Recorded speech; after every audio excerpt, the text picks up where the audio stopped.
blink, and he would wait for the Greaves a little bit longer, because you do need that blink dagger. For now, Magnus is bodyguarding the CK top, just empowering him up as Alliance group up around the Drow Ranger, controlling that jungle triangle area, and even scanning Roshan to make sure that Extremum aren't inside. Hanskin with Blink Ether Lens now, Rubik.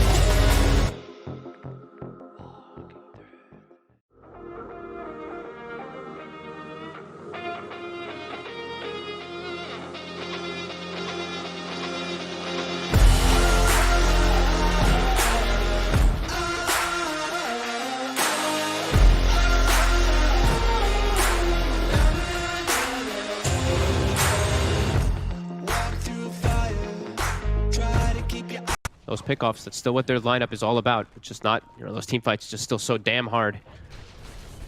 They have Miracle in a very strong position now, though, as we see him finally becoming like a very strong core here with Daedalus. He's got Ags, he's got a Timeless Relic level 27.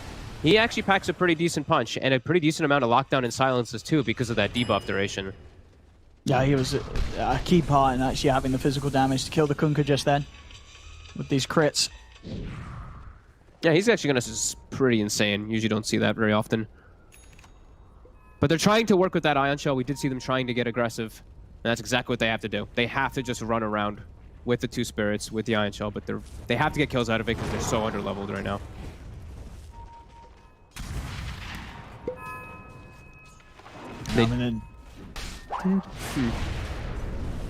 They're all just starting to stack up here, some camps. But you can see the Liquid, they're going to benefit more. Pick that one up. Debuff duration, spell damage, getting closer to Aghanim's Scepter. It's the perfect position for Lina item. Holy crap. That's really going to hurt them. Oi did pick up the Illusionist's Cape at the very least. They've got one repair kit charge on Boom. Toby's still with Spider Legs, Quickening Charm on the Grandma, but here comes your 4,500 HP Lifestealer. Does he get away with any sort of other towers being taken? They're definitely going to have to respond now. If any of the tier 2s start to get poked, or they come in for that top tier 1 push Cyber Legacy.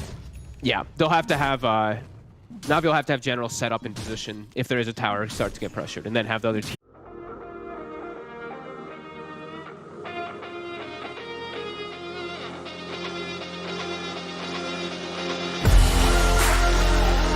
I mean, whatever. He can do whatever he wants. As long as he plays around, you know, items I feel like are very, they're important in the games, but if you know how to use them, it doesn't matter when you get so much. As again, wow. They're doing it again. I mean, these two, it's a lot of combo, and obviously Puppey early levels can't really do anything to stop them. They keep getting themselves on top of the Prophet. That time around, that was his TP scroll. Of course, we'll still have the teleportation ability to get back into lane, but definitely bringing the fight.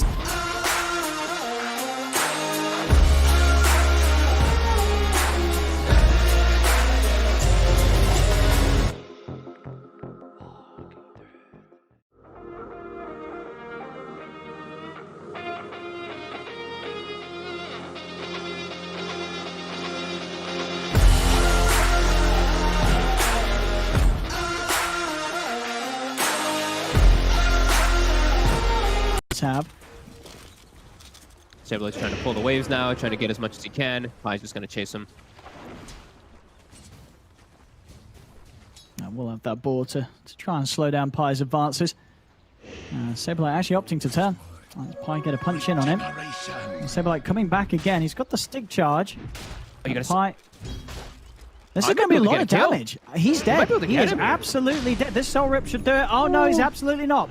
But one more bill. Draft themselves some strong lanes. Not to say that Enigma draft themselves very weak ones. Sure, the top one is a bit of that weaker one, but yeah, they have drafted themselves and put themselves in a good position as top. Our men has to be careful too. Yeah, getting very low. Does have the headdress of the two Fairy Fires ready to pop if he is in a situation to try and bait them in to get aggressive.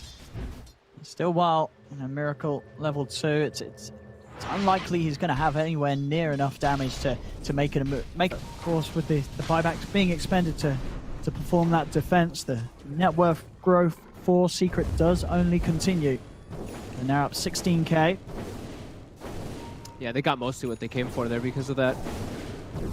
Don't want to force anything there. If the sanity's on cooldown either, they can all back up, finish up some items. Matu, he'll move away. And now it's like, you know Tempo is going to be very afraid because these two heroes, if Morphin walks out, he dies, game's over. So you're in a real good spot to just chill out now on the side of Seek. More time to finish that. How's sort of progress been looking for Supreme? He's got the Yules and nothing else to follow. Yeah, he's real poor at the moment. I actually can't believe how poor he is now that I look at it. I thought he had a bit more in that. He's actually only level 11 too. Era, who bought back in the last fight and died, is actually a higher level than the mid. He's level 12 compared to Supreme's level 11. Yeah, I mean, it's different teams that he's been on, different positions. This is a very 33 hero, not just only in the pro games, of course in his pubs as well. There's been patches where you'll find him playing this hero. So if anyone's going to know how to play it in this day and age, 33 is definitely going to be one of the men to look towards. Yeah, he's the micro what guy. He was able to pull out. He likes playing those heroes. And then, I mean, look at some of these other matchups. I mean, we sort of heard the panel discuss it, talking about how things are going to play out with the Bristle and the Sven. I mean, did you sort of look at this Bristle? Stuns. Like, actually 0. It's a skewer. It's all on the mag. And, don't get me wrong. Tough.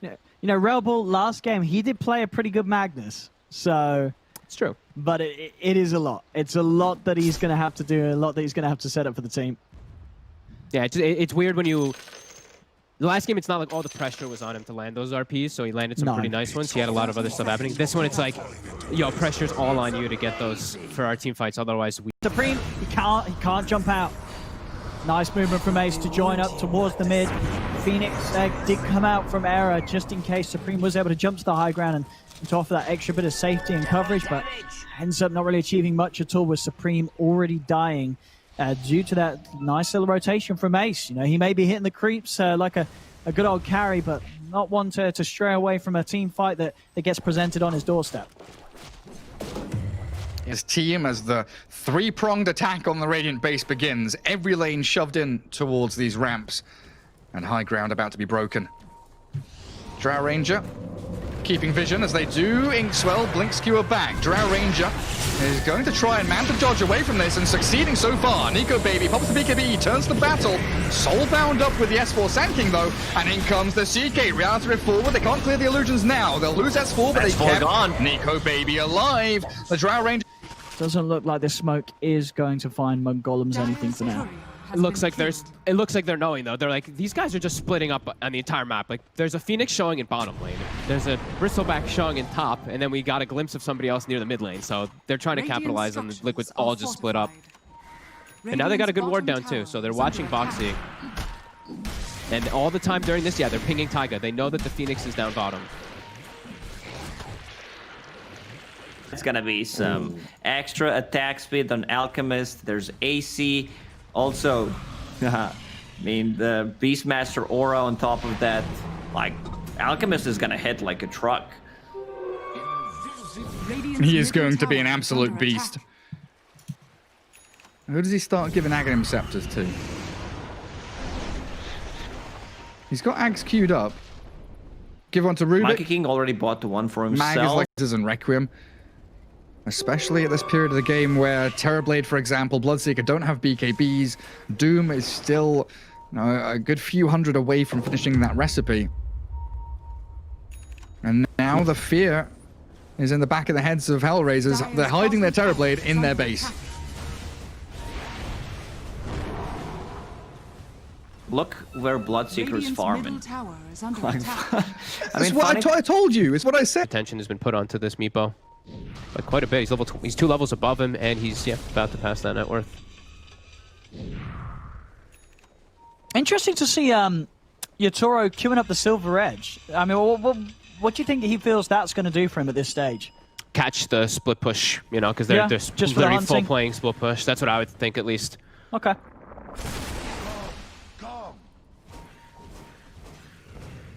Yeah, he's got a lot of money. Can't quite get there in time. That's the level 3 Necro book now complete for the Beastmaster. Yeah, huge moves to make the space for the Ricky.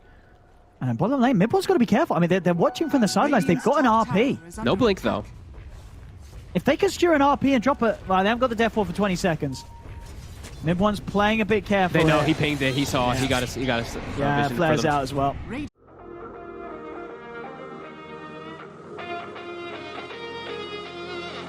Disaster. Like, if he stuns Lina, CK, any of these supports, I don't think you can go on Slardar because he has also a BKB and is very tanky, but one of these 3 intelligence heroes, he should be able to blow them up. Witch Doctor does have a couple of sentries and vision, and his Philosopher's Stone in his backpack, holding onto the craggy coat, expecting things to kick off any time now, as Toby, moving up the high ground, spots the Slardar, who gets jumped on by the Queen of Pain, but